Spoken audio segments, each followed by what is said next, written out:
Thank you, Las Concorda. Can I endorse everything that Deputy Canny has just said? And if you see right across the country at the moment, in many of our provincial towns, the rapidly increasing price in property is as a direct result of the lack of availability of property and the lack of serviced land.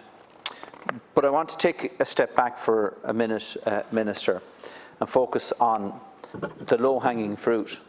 Because yes, there's absolutely no doubt about it.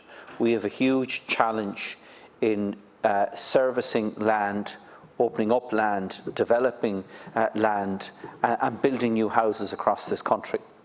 But we also have a substantial amount of derelict buildings across this country as well. And that is housing stock that could be put back into the market relatively quickly. And we cannot continue to ignore it. Now, I'm like a broken record here in this House, consistently raising this particular issue. And there are a number of aspects to it. And in fairness, and I hope it will be reflected next month, I know that I've been highlighting the fact that, you know, for a service site being developed here in Dublin, the state is paying €30,714 on average to service that site, yet is not providing any assistance in our towns and villages to help refurbish derelict buildings. And I hope that we will see that reflected in the announcement next month. But we do need to go further in relation to it.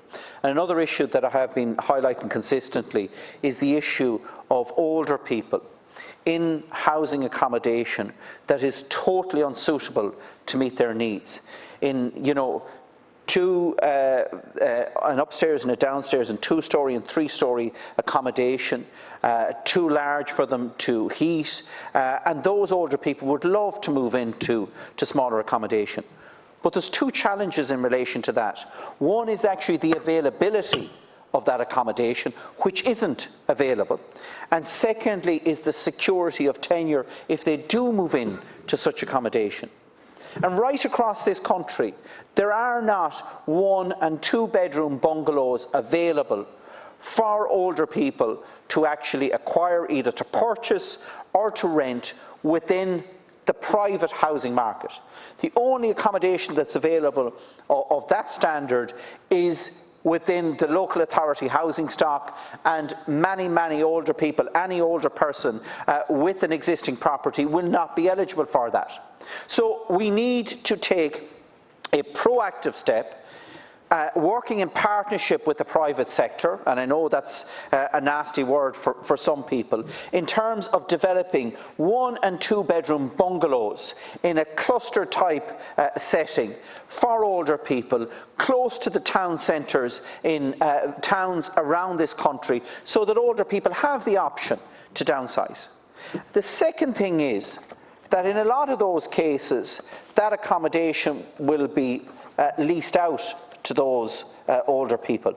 There needs to be special legislation brought in here in terms of security of tenure for that accommodation. And this is an issue that I've raised directly at the Cabinet table, the need to provide security to those older people. And we have seen, you know, tax incentives provided in some retirement villages associated with nursing homes across the country.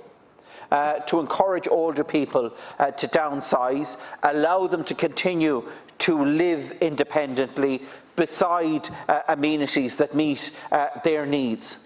But I'll give you an example of one instance, an instance that I brought to your predecessor as Minister.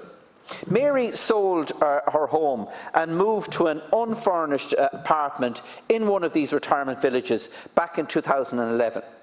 Now, in that case, there was an issue regarding ownership, the rent wasn't index linked, and suddenly she got a single increase of an 86% rise in her rent, going from €430 a month to €800 a month.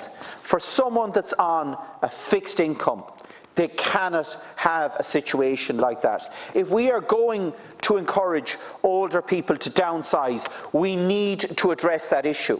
And this is an issue that I've brought directly to the Housing Minister, and nothing is being done about it.